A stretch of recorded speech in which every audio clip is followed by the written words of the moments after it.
Et dit que tour de contrôle et tout consort, azaki na ba puya ba vienaye, fallait azaki na puite des concerts et les kindeng et les et zande d'ailleurs sujet ya monene autre za na ngomukola lelo parce que les na 2022 si tout nde tozongi sima to bete lisolo na obosa na pété na 2022 zaki marqué par l'album Bal des matchs, donc Bal des matchs oyo biso to alcomen ko lobake album ana vio beta biso ka baje Fabregas coup de chapeau na yango kendaki nango moyenne mais du côté il y a déplique déjà tout senta qui évolution pour un groupe naé parce que au moment où je vous parle à un niveau il y a Europe azo beta bi ba concert azo livrer toujours mon ba réseaux sociaux comment est-ce que baza ko bimisela biso yango et puis on est aki du côté il y a 3 personnes wana to mona ki pique en 2023 c'était vraiment chaud côté na bango wana musique congolaise betaki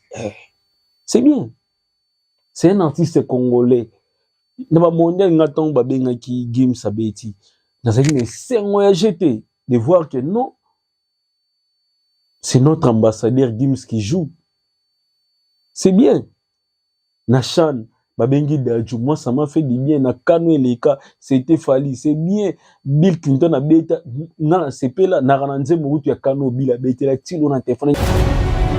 Mais même les Français l'ont condamné. Parce que mais chez nous c'est pas pareil.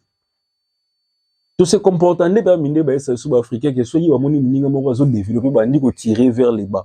Tout ce comportement. Votre frère a joué les stades des martyrs et Simbita a réussi Coton Dissaté. Partout comme sujet. Pas mal. Ça fait partie de la polémique. Et en cours.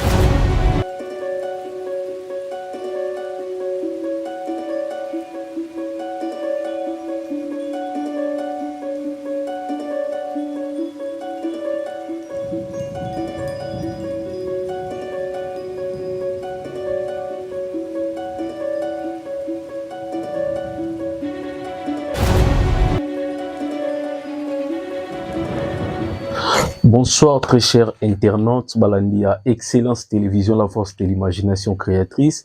Nebike et Sali Mikolo, ebele, to monana, to solo là, to salamambo ebele.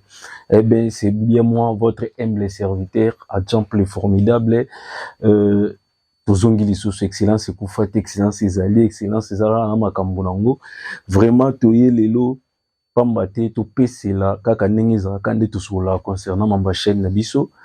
Kaka nengi makambo kendaka lelo plus na cadre ya émission na biso bon lelo nazo profiter pe na annoncer na grand public nyonso na ba abonné na biso Excellence Télévision que à partir ya lelo émission où nazalaki ko présenter na kombo ya analyse émission ezozala bongo changer parce que nous avons pu remarquer que l'émission na combo analyse est commis tellement ébélé et puis ils ont risqué et ça un peu et prêter confusion auprès de bino population au Bolandarabiso au jour. Sur ce, nous avons pensé y a coupé sa combo émission nabiso désormais comment actu du jour na biki zala mais par rapport y a biso toké na moi sens moro ya musique. C'est lelo na cadre ya émission nabiso na banzi tomi tout na question de quoi est-ce que nous allons parler aujourd'hui. Eh bien toyebi lelo tokolobi la plus nan marambetali musique nabi ke na kati ya maram na biso be mission sonde tendance ela tozali ko toucher na domaine tout des en domaine monter tout tikaka ya na domaine tout simba ka ezala autre mais lelo mingi na cadre ya mukolo lelo nous allons plus toucher na actualité ya musique ezoleka na minute na bandi biso toza troiko dutete tebi nini ezoleka actuellement na mama musique na biso ya mboka tebi comment est-ce que maram ndenge ezokende ba concert ndenge ezokende mais avant to kende mo bebe tozonga non na mwana sima puis to profiter d'ailleurs de toza na ba année ya sikabo to souhaiter na tout le monde ba joyeux Noël ndenge malgré les kaki ba meilleur vœux ba tout pesa bino po na bino ba fidèle abonné na biso Excellence TV na bino bato bakisama ki malgré tout ça qui côté sous babilo côté mais il y avait quand même des abonnés au bazaki kokota soit tali loko koti Vraiment, ça nous faisait du bien. Et puis, c'est là, et ben, naki ko motiver biso, na ba problème autour na ngoto bité ba balingara biso bazali. To ça la promotion te lote, mais vous étiez là pour vous abonner. Son habit zonga na 2022, na romona na 2022, nous avons eu beaucoup des événements na Marambo Italie, musique ya mboka na biso. Nous avons vraiment eu beaucoup des événements. Entre autres, Stade des Martyrs, album, et surtout la fin de l'année, album est belé, pendant ce panel, single, mambo belé, bimaki, et puis, oui, ça, qui peut rage dans mon niveau ya Congo. Mais aussi, il faut tout le la vérité, année 2022, et ça qui peut marqué na ba polémique moko ya makasi parmi nos musiciens congolais. Tuzaki na ba ranking moko botamaki ya makasi. Et puis on ne savait pas côté nini bandeli nani azowela na nani romona 3 personnes o azolobisa o te ton cité ba kombo romona depuis na Fabregas basola raté. Fabregas na Robino basola raté. Robino na depuis basola raté. Donc guerre mo 3 personnes on attend tout monde te bakangami ata 2 personnes mais tous les trois mona bana ranking. Donc o soka leki miso finga ona owana o personne leki finga ona owana o personne leki finga owana. Ezaki marqué makasi o mona ke ba bale betama ki partout. Oya bwakeli oyo oya bien yemba bien te oya zamuta ba générique oya zamuta boye nga fatika nga boye za musicien te fatika. Nous avons assisté à des spectacles penza ya ba attaque wana ya ba balle wana betamaki de part et d'autre. Donc mutatikele muninga tan azalaki te. Et puis to monaki par là ba musicien wana ba bimisaki pe mo ba biloko na bango o pe parmi ba misusu esimba to monaki le Robino ndeko na biso Robino Mundibu abimisaki yobe na ye na yebité. Mais d'après ba information toujours sur terrain yobe isali fiasco ndenge toki ba balobi. Bon, biso to ebité biso to zeleka ba joindre investigation to kende na ba terrain to meke pe ko tuna bato. On n'est pas là aussi pour exposer cela. Mais ba balobi non de ko sur Robino par rapport à ndenge ba tante so to zelaka ye abetaki un peu à côté. Aussi du côté à Fabregas par exemple, to monaki bongo abimisaki Nyongo. Et il m'a dit na fin de l'année, Nyongo eza it's oyo isala qui paye moins bien et puis ça qui et là ça qui force paye à Fabregas quelque part parce que Tobo santé Fabregas côté générique vraiment sozo sentir tempo royoka. Donc Fabregas coup de chapeau na yango kendaki nango moyenne. Mais du côté il y a déplique déjà tout senta qui évolution pour un groupe naé parce que au moment où je vous parle à un niveau il y a Europe azo beta pe ba concert azo livrer toujours mon ba réseaux sociaux comment est-ce que baza ko bimisela biso yango. Et puis on ezaki du côté il y a 3 personnes wana to mona ki pique en 2023 c'était vraiment chaud côté na bango wana. Aussi tozana faire chetani bon chetani longa bo excusenga to mona ki faire chair de poule Jésus des nuances yepe abimisela ki biso volume 1. Il y a Dynastie, ou Dynastie zaki na ba belle chanson, mais promotion na ngouza qui ralentit par rapport il y a makambozo qui na niveau de la justice française, ndenge côté qui prison na izo qui ralentissa qui vraiment, mais aussi ba chaki projet moko marche il y a Dynastie 2 oyo ndeko ayebisi biso d'ici le 3 mars jour à date d'anniversaire na ye ako pesa biso bilei oyo alambaki na bandeko ne ya ancien maison mère ya wenge parce que so na lobi wenge na kati ya tomoni batora ba fini ba beta penza boina ferité mais aleka et pas ya Adolphe Dominguez donc faire bingaki epé na kati ya projet Dynastie donc fini ta rozala bandeko belé ba rozala mais aussi projet wana et connaître un problème na fin de l'année kakawa. Je ne sais plus si c'est fin de l'année ou début de l'année 2023, mais je crois bien c'était vers la fin de l'année comme ça. Oyo, donc on a un grand animateur et puis une grande personnalité à musique na biso pas na kata projet na combo ya Bill Clinton a officialisé qui retrait na vers projet wana dona kata projet wana a officialisé qui on leka ki abino alongwa pour ça qui ba raison na oyo parmi batu misusu bamoni ba réseau wana eza tokokelo ba ou excusez pour na temba beza irréfléchi na niveau ya Bill Clinton il ne pouvait pas penser comme ça par rapport à son retrait. Il pouvait trouver une autre raison, mais pas cette raison-là. Donc, ils ont pas un problème au yopé et projet wana et miki ko connaître.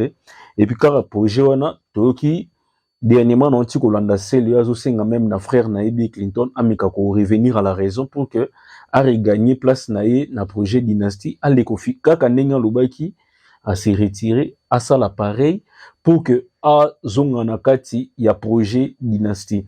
Mais aussi, déjà, toujours que selon certaines personnes, que remplacement Bill Clinton est venu que ça, la pas roi David, ou Azaki ancien maison mère, à Kenda Poto, il y a longtemps, donc, Azana Poto. Et puis, derrière, lui-même, roi David, est déjà prêt par rapport à l'émission de Bassa Kina Batou. Il s'est dit prêt, ce qui va bengi à Kokiko, intervenir dans le projet, pourvu que, Achapo na ndeko na ferry mwana ya maison mère aussi na 2000 na katika ka projet dynastie surtout tozonga na dynastie et wana tomonaki ba couleur boni ofera bimiseli biso vraiment comme elobaki yemoko c'est vraiment parmi son meilleur donc ils le meilleur album penza ya carrière na ye donc nga koloba parmi ba meilleur album na ye donc dynastie vraiment to placer ngata na ba numéro 1 to numéro 2 et dépendre dans mon temps. Mais pour moi, Dynasty c'est qui meilleur album parce que Dynasty et permettre na bato balingara faire cher des poules ba découvrir encore ma merveille au artiste bombelaki bango durant 5 ans au ande ko bimisa sous album te. Na katika ka 2022 wana tozaki na événement ya Grand Wenge réunification ya Grand Wenge au tomonaki bongo Amadou Djabi azongisaki Wenge mobimba. Donc eloko tokoke kolobizaki et comme presque impossible et comme même le quoi ba panzana loko la bana Wenge mais qui pouvait croire que bana Wenge ba okia kozonga donc mais na grâce ya Amadou Djabi na ba partenaire na ye tomonaki bongo réunification ya Wenge et puis grand concert na niveau ya Stade des Martyrs et puis Pullman oyo isaki makamnango ebetaki stade et batubayaki ba moni événement vraiment c'était du wow qui pouvait croire à ça donc tout le monde était dans la rôle ba tumso azena ba émotion ba tumso bazaki dans zone dimaté non il logo ke au salamate mais l'impossible salamaki na 2022 donc c'était vraiment une année de réconciliation parce que na même année on a surtout qui na cadre il y a réconciliation tout le monde a dit bongo pe réconciliation ya waze quoi na légende Kofi Olomide oyo batunos bomé koloba ndenge ye moko muku wa bongo donc mon vieux je vous salue là où vous êtes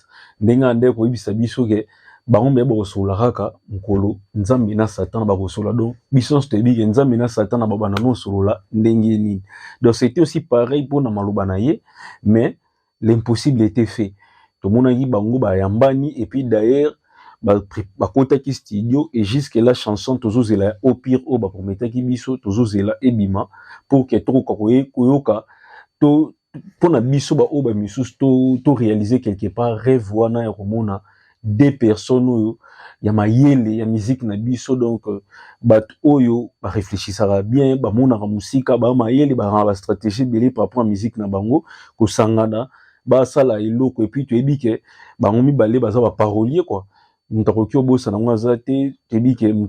c'est quelqu'un qui écrit bien ses chansons, pourquoi pas aussi Mopa ou Kolobakutute, donc quelqu'un où Azan a plus de 25 albums à succès. Donc, les abatos, toujours Zélandzembo, on a vraiment les plus entendus jusqu'à là parce que, na moni peut-être moni frena qui pona, album légende il y a Mopa ou Ebimaki le 25 novembre, à noter que ils arrivent en 4 2022 album légende de mes première partie na Ebimaki Otoki les grands Mopao ameke bongo ko yembisa ba musicien oto o bazara na kati orchestre na ba 5 boy mutu na nga 5 boy ya yango wana donc 5 boy calamité to ya manu émission to solo là par rapport à légende to panza nteke légende ndenge za la kaka donc ba yembisi ba umba ba te belé tout le monde a quartier la tête donc qui au monde a quartier latin penza pour quartier était comme une tendance plus il y a Cindy d'après certaines personnes et comme il plus une tendance il y a Cindy mais les grands m'ont pas fait cette fois-ci grâce na ba petit na yo bazala kawana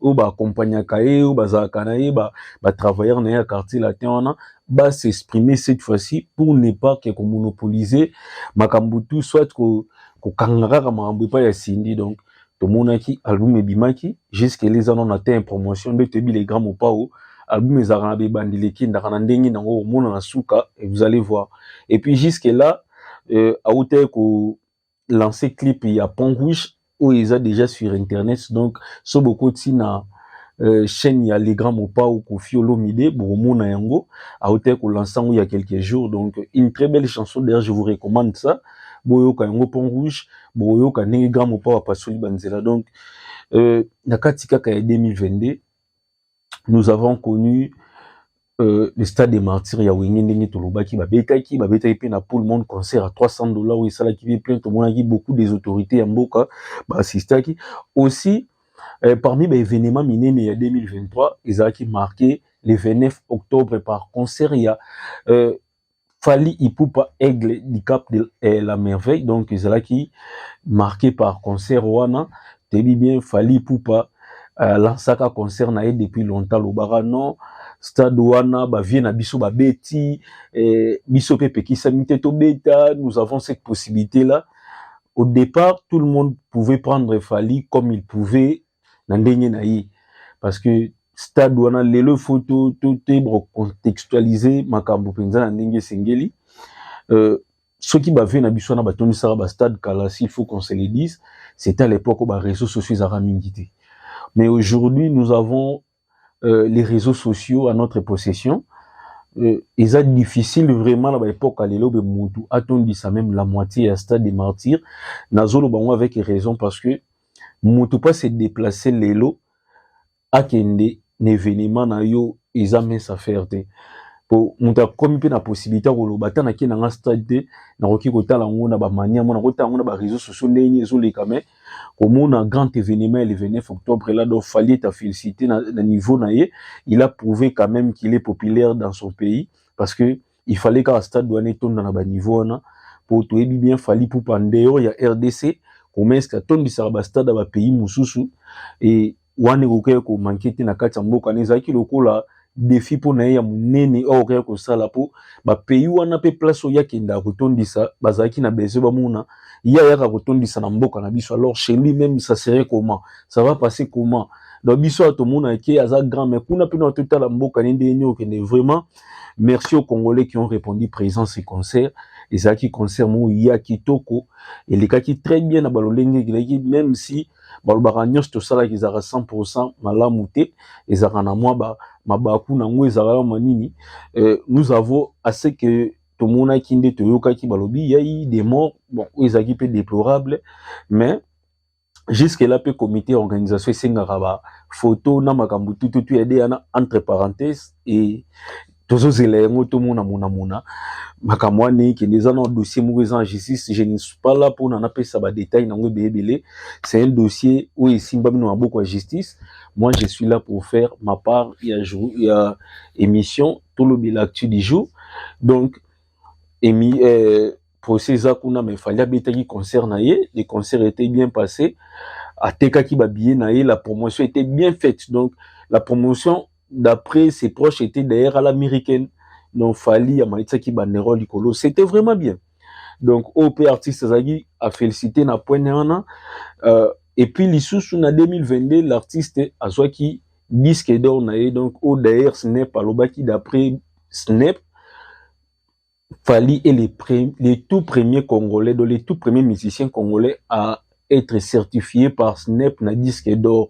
Depuis Congo Zala Congo, depuis musique à Congo Zala musique, c'est Fally Ipupa qui était certifié. Donc jusque là na Congo mbatoaka na disque d'or moko ils Fally Ipupa nenge Snap et lobaki. Et là quoi nepesaki polémique makas parce que ceux qui habitent au Sima na Congo, nous avons nos grands frères, nos aînés, il y a ma musique à Congo, Oyo, bah soit puis bah disque d'or mais malheureusement ce n'est pas les tout premiers Congolais même Yemoro Fally Ipupa été azala déjà na ba disque d'or misusu donc prêta qui vraiment confusion au monde même fali azwa ba disque d'or na ba droit chemin na ba album ne misusu leka azwa sous disque d'or balo ba kiza pour la première fois vraiment ba te belé prêter bango confusion et créer qui vraiment donc et créer qui vraiment baise nango et créer qui makam nango ezwa qui peut ba tamba ba lobela et puis jusque là même si toujours qui na ba CG beleza si j'ai mon petit sco ezolongwa te na minoko ya bato parce que nous avons vu les dimanches ici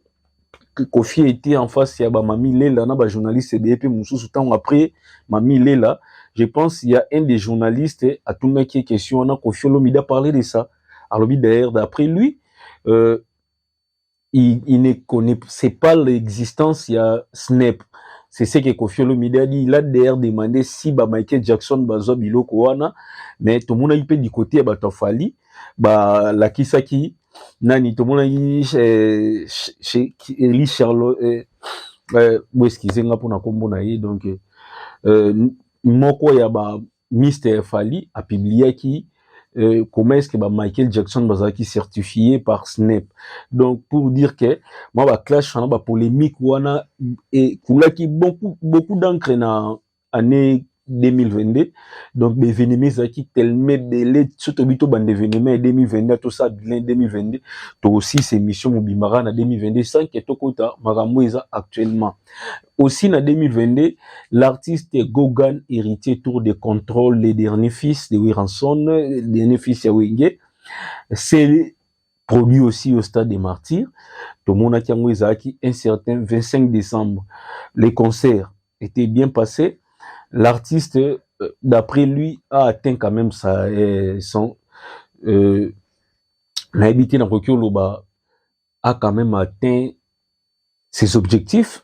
S'il faut dire ses objectifs par rapport à l'objet à livrer soin qui toko l'image qui bien public n'est pas répondre présent malgré vouloir ou ebeta qui na Kinshasa les gens malgré ba multiples occupations où tout le monde a ranango un jour le 25 décembre mais quand même plus de 65 000 personnes d'après les proches et l'artiste parce que nous on n'était pas présents au stade des Martyrs pour confirmer ou refuser cela, donc l'artiste a dit que plus de 65 000 personnes répondent qui présent dans le concert à Stade des Martyrs. Donc 65 000 personnes, c'est presque déjà la moitié, ou est dépassé même la moitié à 80 000 personnes au Stade des Martyrs pour contenir Yango. Donc héritier à livrer qui concerne et puis à noter que à Sali Yango a des albums kaka et puis 7 ans 6 ans et demi à carrière solo donc oh y en a Congo surtout toujours moi sima ils a penza quand même eloko moko ils a pas un exploit comme on a que monta livré concert après juste 6 mois 6 ans ou 7 ans de carrière. C'est déjà quelque chose de bien commun, un artiste comme Héritier Watanabe. Donc, à Saliaye, il y a certains qui disent que non, il devait remplir les stades parce qu'il y a Tchaki Tembe, il s'est dit que tour de contrôle et tout consort, Azaki n'a pas pu, Viennaye, fallait Azaki n'a pu les concerts et les kindeng et les qui. Et Zandé d'ailleurs, si j'ai à mon nez autre, ça l'a parce que les, na 2022, si tout ça, n'est tout zongi sima, tout bête li solo, non, bon, ça n'a pas été, en 2022, qui marqué par, l'album Bal des matchs, donc Bal des matchs Oyo, bientôt à combien kolobake, album ana vio beta bisoka ba j'ai l'imana on du sous-souté, parce que moi je le disais, personnellement je le disais, nande koloba, Zemukulu, na lire to kende, Bal des matchs tout kala soko zongo, te via beta bisoka ba pongia ba bébé, atika biso, mais, non, les vieux t'a félicité parce que il a tenu quand même à sa parole. Il a vraiment tenu, il a vraiment respecté ses mots à comme si biso na place où esengila gitokoma à la kisi biso qui est aux kakabatu, il était le maître ya makambu na yazaki kosala.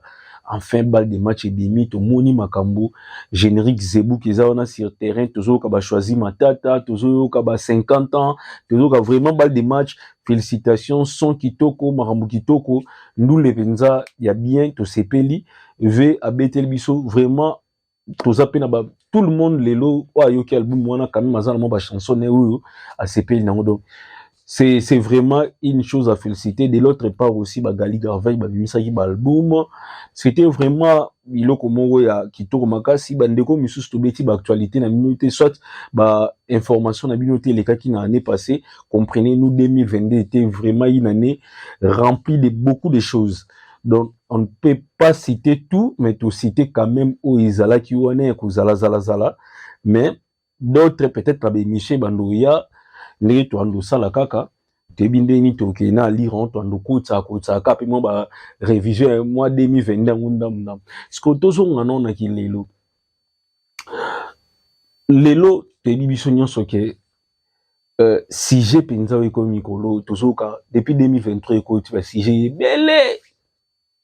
ebela jeté entre autres vemo pa wa sengi bakoko entre autres côté kuna Fali pour se livrer na Angola balobi fiasco abeti libanda aussi guerre o ezana minute o to pona ngana komi koloba guerre moko sens nango ya ndenge ikokia kozala baby et comme isko ya mabe parce que guerre wana je pense que ali tomo kende komi même ko bomana be éducation ya bato bazolanda bato éducation ya ya population ou soit ya ba fanu balanda musique parce que même guerre ya wenge les ka bongote surtout bizonga na ba guerre ya wenge te bi ke guerre ya wenge za ba guerre moko bon ba leader penza ezalaki nango ezalaki nango ba leader to ko bezalaki nango ba musicien pe ezalaki nango mais ezalaki guerre mo so tali yango boye na mwa boye ezalaki lokwa mwa loyal so to zongisa ngo na ninga lelo sko donc ndenge zala wana so to bi lelo to conclure yango ezalaki ba guerre moko entre bango ezalaki le roi loyal mais population ni muta comme ça qui ont grave na ndenge na ye sko lelo guerre ezoleka lelo actuellement na musique na biso ekomi population sko azoka mwande ba terme mba osala na bazi to na bango ba spiritas ba yoka ba warrior ba yoka ba gaulois ba yoka guerre ya lelo ezo se passer entre ba gaulois ba spiritas. Quand je dis des Gaulois, je vois directement les musiciens ferrés. Non, qui n'ont pas fan. Je parle directement aux musiciens de fer et chair d'épaule. Quand je parle des spiritas, qui n'ont pas musiciens, il y a héritier Watana, ba fan que tu n'as épargné, parce que entre les fans, biso tamboula na biso na terrain. On comprend que il n'y a pas grande chose. Ba débat ça na ngome débat mo entre fans de comme loyal. Mais entre les musiciens, ce n'est plus loyal parce que débat entre les musiciens comme qui et comme ils sont qui m'a bé parce que bon côté même na intégrité ya bato lelo ba guerre wana ba mo sale comme bon même promotion ya musique congolaise na bandi bozo comprendre ngo ezo bon même na promotion ya musique congolaise au guerre kozana ngo notre musique ne mérite pas toutes ces guerres ya genre wana polémique regarde ngo kozala polémique d'ailleurs c'est bien parce que polémique na ndenge na vrai sens ba wenge za ki permettre ba vie na biso ka Vincent et soit Betista des martyrs, Mukulu pa wabitenga pe no approuver no tombi sa martyr. To ka ouais, tu jibe kolo martyr, ouais rapé kuna, beta ba stade, ba vie na biso za ki ba sens sa bonda, ba beta d'événements, na la salibo yo pe una salabo. Mais ya lelo ekomi ya mafinga, ekomo débordé komo ke na ba parents, bana, mwasi, ekomo ke ndi na batu, ba défaut ya mutu na nzoto, boye na boye guerre wana vraiment sans blague bandi konanga ekomi ko bo médication ya ba fan na bino. Là je parle vraiment musicien comme bo médication ya ba fan na bino, ce n'est plus propre, ce n'est plus bien. Ba mourir à musique yo ba olanda bino, des fois belé ba comprendre pourquoi ba réflexion mo boye eza bien tezo le na TV. Vous allez voir des musiciens qui passent pour les lobos et bisons que nous avons des problèmes avec Rwanda. Nous avons des problèmes avec Rwanda, avec des pays où nous sommes pays voisins na biso et surtout la partie est na biso. Pays wana baza comment est-ce que na recité président Kagame Museveni ndenge ba mobenga wana mingi na zonga na pende pour spiritas ba musicien pe ba porter parole ba bureau ya wata vraiment wata polémique biso ba fan moi je prends la part des fans. C'est bien. Polémique, il y en a ma bête. Faites la polémique, d'ailleurs, c'est bien. C'est bien pour la promotion. Ceux qui ont ça qui a combattu na 100, yo luko ya komata na 101, yo luko komata na 102. C'est bien. mais s'il vous plaît vous bomela biso nde musique congolaise te elenge musique congolaise bolobi lobi rendez-vous na bafle bongo nde kitoko mais aliro komo kende aujourd'hui comme nous le savons tu as un problème na Rwanda lelo azo déranger Congo pendant nde tovandi boye so pino vandi ata to na biso na ba ambiance nde mais so raisonner comme est-ce que bande ko biso totala na ba TV misusu omona ko ba guerre ba photo nde to monaka oka pasi na motema ya mambwana. Je suis fan de personnes. Là, je parle, nabati depuis nabandi, tout le monde doit comprendre que na fan na mutute. Na zape muto tazwara part ya mutute. D'ailleurs, je ne le ferai jamais. Na olekara jamais na bémission nanga pour être pour m'attacher à quelqu'un ou na diembe la mutu moko. Je ne le ferai jamais. Mais là, je parle au nom de la musique congolaise parce que musique o lelo soki kufi. Déjà tout le monde a bate belé ba payer belé tozonga sima papa ande tozalaki so lelo tolinga te biso moko lisusu tozongisa ngo su sima na nepo kozonga sima ngo monde tozonga kizaki papa mambo belé musu ya kise ezena ba aspect musu nde saleke tozonga sima mais aspect oyo komoki ya polémique ya kobomela baninga makambo oyo ekomoki mabe so to sa polémique to bosana te lelo to sa ba polémique en plus eleka na ba réseaux sociaux oyo ba polémique ba vewe rana ba VJ bizale kutu bien ndeni au mona ke ba sirana monde Laurent monde lelo te ba réseaux sociaux ezali na ngote c'était facile que ba kolekata na chaîne mo lokala ba fingani batangola ba yeba te so rentre biso de Congo au Congo Brazzaville ni ya totala ni sili mais lelo yo grâce à technologie ko ka c'était que social émission mon internet et soukeli oka ba congolais batali il y a des Angolais, il y a des étrangers aujourd'hui. Les gens ils voyaient belé ba yoka lingala même au Québec ko leka ba congolais parce que les ba parents sont moko saba en français. Mais il y a des Ivoiriens au ba lingala mingi. Donc ba même na moto plutôt excusez nga na ba nzembo na bango ka bazo yemba ba terme na biso ya lingala. Pour vous faire comprendre que au quoi sur la na Ivoirien mo pe lingala ko ka pe bi magro ba no français ko lo ba lingala yo lo ba te mais il te comprend très bien. Ba Cameroun yoko très bien. So imaginez tout ça la émission tous autres traités de konayo congolais de sanguinaires. Mutu mota sepelera na liwa mutu. Tozonga non ni loko wana. Fali Ipupa c'est un congolais.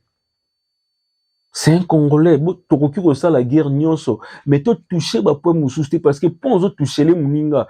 Yepé ça bien luka répliquer bobo mandeka musique ya Congo. Fali Ipupa c'est un congolais. Ata botangi kombo na eti na TV mais lorsque vous lui surnommez il y a comment beto comprendre que et puis lorsque vous parlez à la télévision nous allons comprendre directement vous parlez ça fait mal de voir ça fait vraiment mal très chers frères très chers musiciens très chers porte-parole journalistes analystes et tout to lukato to ke na musique na biso kitoko. Parce que musique na biso komo ki mabe et bon mabiso biso to bato to linga musique congolaise longa. Moi personnellement ça me fait du bien quelle que soit place oyo troki kozala to mona ke c'est un musicien congolais on air mo bi ba pesa ye soit a mérité lo mo soit place mo bi ba otanga biso nga linga bo ndeti nga ba linga mboka nga trop na domaine tout na ba placer Congo liboso domaine tout ya bien il faut insister domaine tout ya bien na ba placer biso Congo liboso na ngate ba placer biso sima. Maintenant ça fait mal, ça commence à faire mal kotala biso mo ba congolais d'ailleurs to lela ba trahison armée. Oh ba congolais ti ba sala biso boye. Vous allez voir les congolais sont complices. Les congolais sont complices. Mais tant yo les Cana TV au traité frère na yo musicien congolais des sanguinaires. Tout le bano lo kwana, tu lui traites des sanguinaires. Angolais yo kaye, ba Côte d'Ivoire yo kaye. Ce qu'on ne kwana soka décidé les lois qui kobeta ba concerne mboka wana. Yo déjà balanda ki parce que batala mo ga lingala bien. Balanda ki yo. Ah muto azoya oyo. Balbena biso déjà ki na ba concerne ba kufaka. Muto azoya oyo vobozane kenge concerne il faut boye na boye. Na batu misusu ya mboka na ba mu banga même kuya ko assister na concerne tant ko simba te boye lisusu bo andi ko sika. Mozo bosa na ke ozo seka ye boye. mais après yo kaka musicien wana soit yo mutu wana oleka après quelques jours yo loba nini au moins le photo bunda tout ça les faux musique na msezongi sima mo bossa na ke acte yo posé wana ni mtezongi si musique na msima au moins opposé acte mo inconsciemment oyebi no te mais nzoka yango ne mutezo redresser musique na biso yo zo comprendre nango te lelo ba petite chose ne mutezo zongi so sima mais to comprendre nango te nous avons après ça qu'on loba biso à congolais mais to bossa na lelo mo ke auto loba te ba conséquence nango sima te bossa no polémique der biso ndeti ngam na fan na ba polémique ngali ngam na leke na yemba yebo yemba te faut chanter ngali nga bongo so tant ya faut chanter bo pouvoir na on ba bafle c'est bien c'est louable les autres féliciter sur qui na ba tendance wana mais c'est commis abomara batu moi j'ai suivi quelqu'un comme yo je trouve ça musique ya boma papa na maman te so lelo parents au moins nga musicien yebisanga obangila ye nzoka soki parents na obangila mo ndeka ko musicien te sinon ta ko lekisa ye alors mamnini bozo préparer pour l'avenir en mboka donc demain on aura plus de musiciens demain on aura plus de musiciens qu'on se le dise olinyotika musicien yo mo na Congo non musique congolaise ezaki ba musique fait pour baya liso mo lelo na Congo toza komibundisa toza polémique de biso toyeba sous place il faut to tcha yango te tokomi ko tcha na place to koki ko tcha yango te de to mo déborder ba bon to mo ko tsa na ba parents ba finga ba parents ya musicien mo la biso est-ce que c'est normal et comme yo maman na yekotu azaboye plus grave bomo ko tana ba intégrité ya mutu azalaka salité ali ko lata te bon ko yeba ko lata te na musique congolaise histoire ba musique congolaise itambula na mama bilamba moi bilamba wana do kumisa mais aller plus loin ko ba mutu ki azalaka salité alumbaka ba solo ndeto yokaki ndeko yo mutu lobaki loko wana lelo yo donc eloko wana et comment on même tient ba politique na biso vous allez voir ba politiciens ba obosana ke total moi j'ai suivi en France tant babeta Nicolas Sarkozy mbata nani opposante ne nani mais wana Marine Le Pen bosoki nani ne biti bo koza ko Marine Le Pen aleka condamna même acte wana a sepela ta mukete a condamna même a senga ke na mutu na bakangai imaginez opposante mutu ba welela na ye magistrature suprême mais azala contre acte oyo citoyen wana sala mais si c'était chez nous banga ba mona vrai courageux nyaba beteli maboko mais même les Français l'ont condamné parce que ba biloko musu za honneur ya mboka mais chez nous c'est pas pareil tout se comportant ne ba minde ba esa sous africain que soyi ba moni mninga moko zo développer bandi ko tirer vers les bas tout se comporta bongo votre frère a joué les stades des martyrs et Simbita a réussi Coton Dissaté.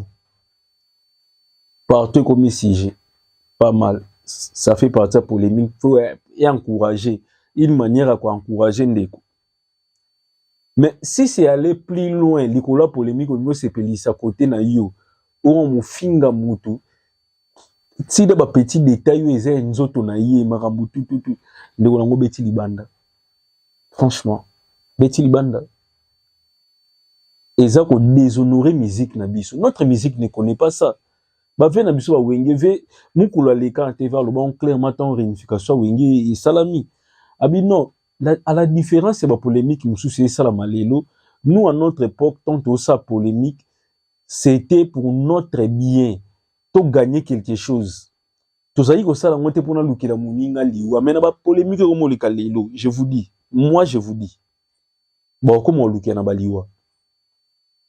Pour déjà mutu soza capable ya ko benga ya ko traiter muninga sanguinaire tant ko traiter sanguinaire ndeko wana so ki osenga ba concert ba pays mususu ba kwa ndo ila aba akoki pe ko bana ko échouer na ba pays wana siko obomeli cop so déjà bomeli mutu musala na obi ko bomela ba cop ba entraîner place akoki ko zo n'est-ce pas que bomi déjà ye moko mutu Donc pour nos boumaye boy papa mayemba nyo se boumaka ezwaka forme ya mbeliti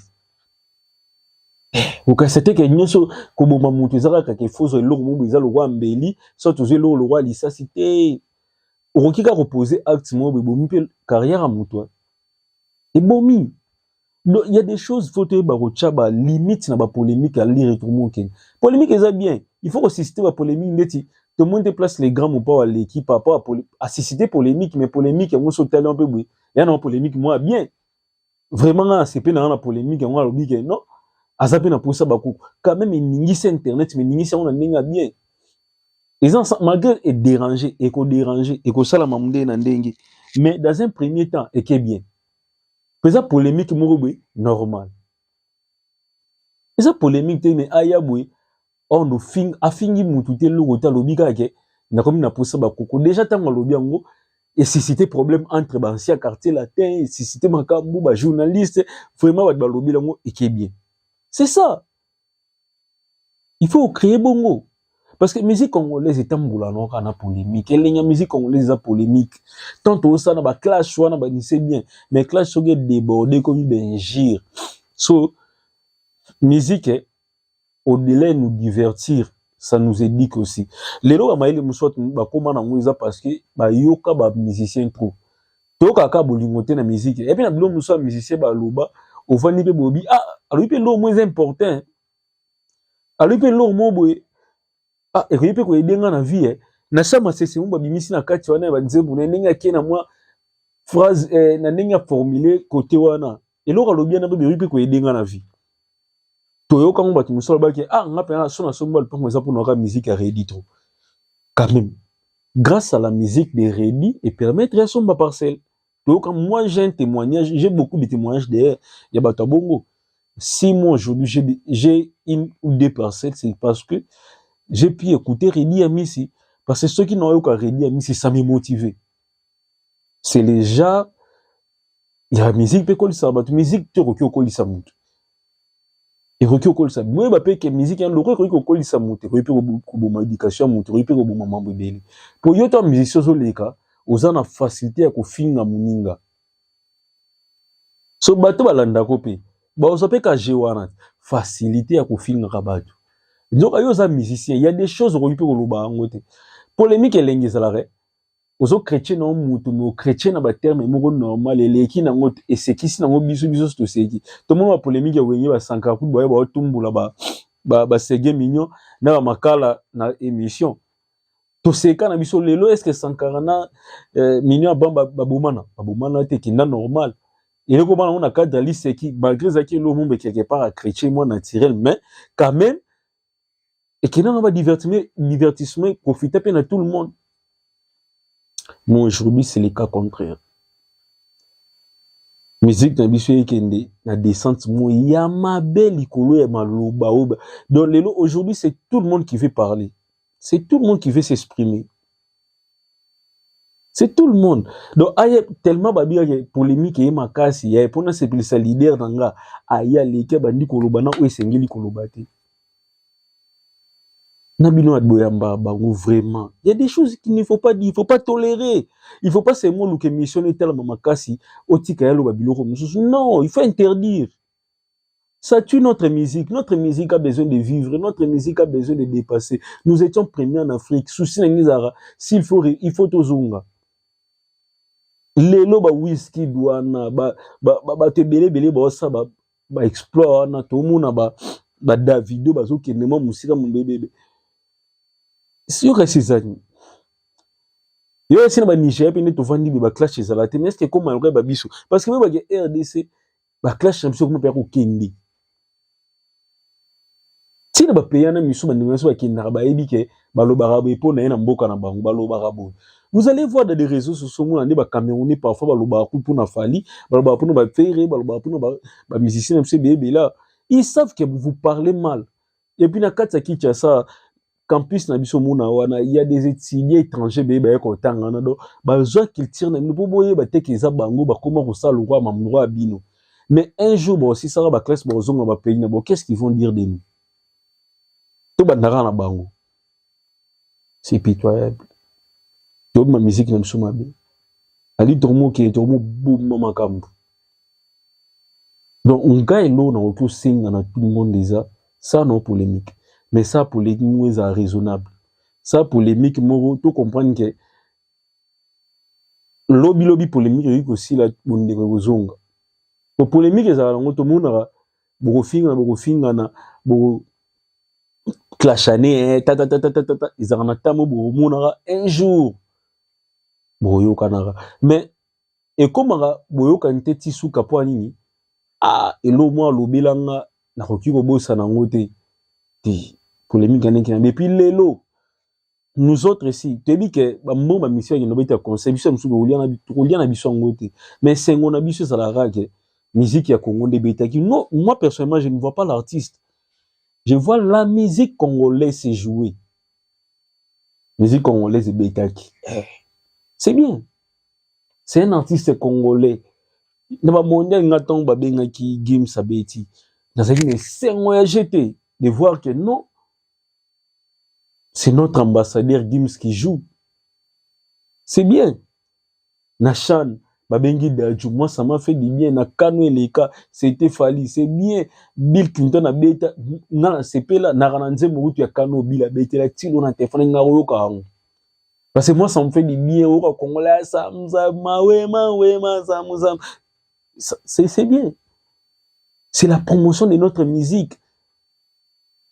Donc, t'es bien que oui. Dans le bara, les natures, mission histoire ba jaloux. Oui. Parce que mutuno salinga likambo ya malamu ekomeli muninga ifale komela ye. To mission ba jaloux.